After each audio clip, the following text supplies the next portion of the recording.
ఇది వినండి. John vein గేసీ ఒక అమెరికన్ సీరియల్ కిల్లర్. ఇతను 1942లో జన్మించాడు అండ్ నియర్లీ 33 మెంబర్స్ని చంపేశాడు. ఇతను ఒక గే. యంగ్ బాయ్స్ని మాయమాటలు చెప్పి ఇంటికి తీసుకెళ్లి రేప్ చేసి చంపేసేవాడు. ఇతనికి ఒక ప్రత్యేకత ఉంది. ఎవరిని చంపినా కూడా వాళ్ళ డెడ్ బాడీస్ని ఇంటి కింద బేస్మెంట్లో తవ్వి పాతి పెట్టేవాడు. 1978లో రాబర్ట్ అనే పర్సన్ మిస్సింగ్ కేసు రిపోర్ట్ అయింది.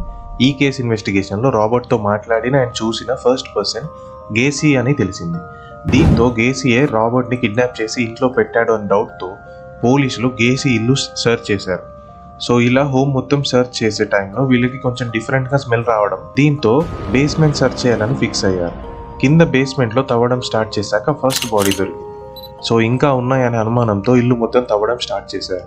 ఇలా నియర్లీ 29 బాడీస్కి సంబంధించిన స్కెలిటన్స్ దొరికాయి. తరువాత ఇన్వెస్టిగేషన్లో ఇంకో 4 చంపి బాడీ పార్ట్స్ కట్ చేసి ప్లెయినస్ అనే రివర్లో పడేశాడు అని గేసీ చెప్పాడు.